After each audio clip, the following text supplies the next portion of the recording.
saan magiging accounts doon. But I support that. Maganda ho talaga Mindanao Railway.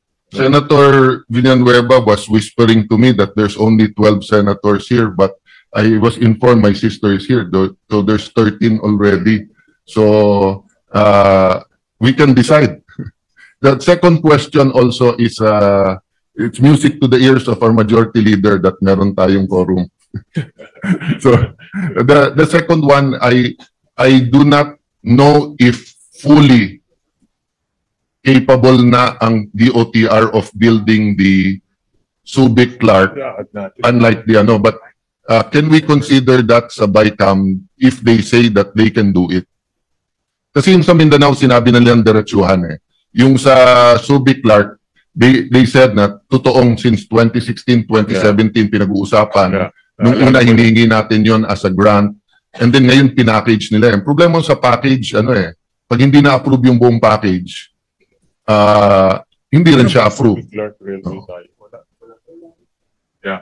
Yung Subic Clark po, alam ko it's right now nasa parang feasibility study. Yes, yeah. yes. Alam ko. But ang problema nga, sinama yung feasibility study sa isang malaking network.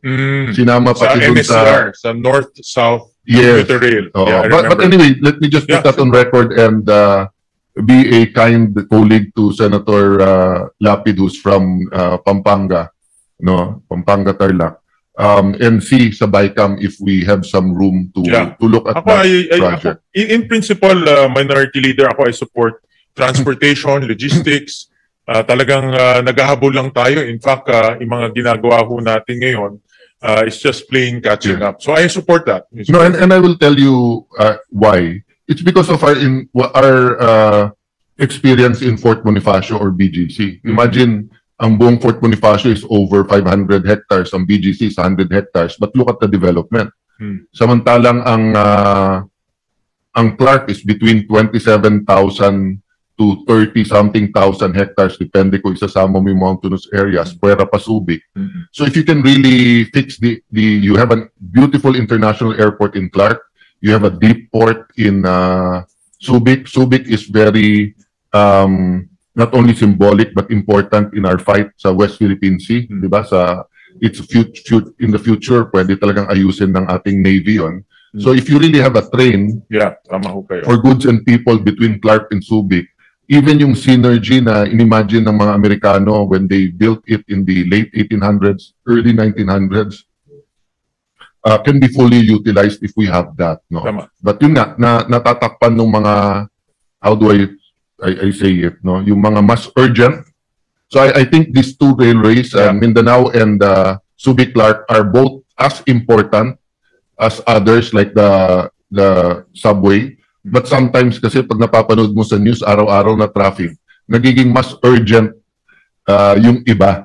Pero actually, in terms of importance, magsing importante sila. In fact, I would argue it's even more important because if people move, ang ganda-ganda ng Bulacan, Tarlac, Pampanga, Nueva Ecija. So, but ang problema nga is the infrastructure, Mr. Chairman. Yeah. So, Mr. President, ako, sinusuportahan ko itong railway system natin. And conceptually, Mr. President, we will support that in the budget. Ang i-consult ko na lang ang ating minority leader in DOTR on how much to put para malaman natin na magagastos ho nila. For Subic Clark Railway for 2026, meron ng right-of-way fund under BCDA of amounting to 70 million pesos. Okay. So meron na rin silang intention to start the right-of-way acquisition for both projects actually. Yes. For both projects. So the next question is unprogrammed funds. No, you were telling me yesterday, Mr. Chairman, and let me give you that opportunity, that although the majority wishes to keep it, or the palace wishes to keep it, because in my research, before 2022, walang unprogrammed walang ganun release, no? And you confirmed to me that in the past 3 years, may unprogrammed pero lump sum. Yung sagip portion. Meron doon unprogrammed sagip. At itong sagip portion is lump sum. No? And not to use this as an opportunity to defend my colleague, Senator Joel, but, you know, it's a little bit crazy that you have that fund that it's actually the executive that can release. but a district engineer is claiming that he can have it released for a senator without the senator knowing it.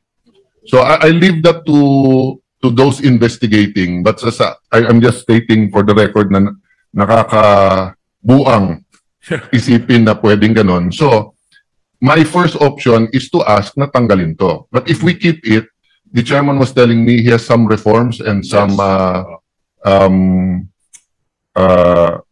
special provisions to make sure that it will not be abused and it will not, because I don't want, let me make it clear, I don't want it to be a black hole. No. Tama kayo dyan. Can you imagine if it's a black hole, then pag may na-release, anyone can say, si Governor ganito yung nagpa-release. Si Senator ganito nagpa-release. Si ganito pag-release. Wala kang kalaban-laban in this environment and in this in the present environment, no? Yes, go ahead, Majority Leader. I will always yield to you. Just to clarify, I just want to clarify, Mr. President, the query of the good senator, the minority floor leader. Ang usapan nga natin ay dapat wala ng unprogrammed funds. Kung meron pang naiwan unprogrammed funds, Mr. President, we will request the chairperson to tell us what the unprogrammed funds is going to be used for, like specifically. Kasi dyan po nagkaroon ng problema dito sa investigations na ito, yung scandals. I think the idea was dapat wala ng unprogrammed funds. But if the good sponsor can tell us what the unprogrammed funds are for, to be clear to all of us. Yeah. Yes. Then after that, Mr. Chairman, maybe I will yield, but I have some proposals. But if any of our colleagues have proposals specifically on the unprogrammed fund, I will yield, Mr. President. Kasi kung ma-solve natin to, major to for transparency. I'll be more than happy, Mr. President, to share with the body yung reforms na ginawa natin sa program. So dati ang program, meron doong 11 line items. Ang para sa akin, pinaka-controversial na line item doon, yung item called Sagip, na in 2024, 225 billion pesos, in 2025, 160 billion pesos. Ito yung lump sum, Minority Leader. So for 2026, tinanggal na natin to. From 11 items, reduce natin to 7, of which 3 are considered cash, the 4 non-cash. So the 3 considered cash are yung foreign-assisted projects, yung GOP counterpart, at yung AFP modernization program. So yeah, breakdown. Yung 4 na items are non-cash. They just need book entries para ma-record sa libro ng mga agencies. No, for example, for 2026, ang foreign assisted is about 97 billion pesos. Ito yung lahat ng mga loans na lalabas for 2026.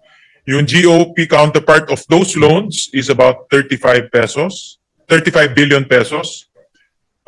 Tapos yung AFP modernization, 30 billion pesos. Yeah. So wala na po yung Sagip for 2026. if the good chairman, With the indulgence of our minority leader, may I be allowed to intervene, Mr. President, distinguished colleague? Distinguished colleague, you were saying yung Sagip, it's just because that's just one component that I'm looking at. Yes. When you talk about the unprogrammed funds, Yes. when you talk about the entire DPWH fund, but the DPWH fund is such a big component po Iba po. No? Yes. If I'm not mistaken, in the recent years, may DOTR, DSWD, and DepEd would receive the largest share. Correct. And mostly for capital outlay and infrastructure projects. Is that correct, Your Honor? Tama. Yeah, Your Honor, ngayon ho, 2025, and as mentioned already by our minority leader, this representation is very much interested in looking at this item in the budget, and I have been lobbying with our fellow senators here to look into this because this is very dangerous, Mr. President, as you are all aware of what happened to this representation. You look at 2023, for instance, Mr. President, the 2023 allocation for unprogrammed is 807 billion. In 2024, the allocation for unprogrammed is 731 billion. Would that be a correct statement, Mr. President? Tama po. Mr. President, now you look at the released funds. Released funds for 2023 is 332 billion pesos. Released funds in 2024 is 531 billion pesos under unprogrammed funds, Mr. President. This did not pass through the House or the Senate. Doon po sa 2023, flood control, 60 billion po yung nakalagay doon. Flood control lang. 2024, 155 billion. Unprogrammed. Release po ito, Mr. President. I'm not talking about allocation. Again, 244 billion release under DPWH, 155 billion flood control. Ang total release is 531 billion. Mr. President, what measures or safeguards are we looking at now? Because if this is the case, Mr. President, and we feel that if this particular program of the government is important, then we should not put it under a program, Mr. President. Well, Mr. President, the safeguard is to remove it completely. So in 2026, we removed it completely, Mr. President. In 2026? Yes. Because in the committee report that we're just talking about, there is a unprogrammed appropriations for 174 billion, Mr. President. That's why the component of those unprogrammed is foreign assisted projects of 97 billion pesos, GOP counterpart of those foreign assisted projects of 35 billion pesos, and the AFP modernization program of 30 billion pesos. That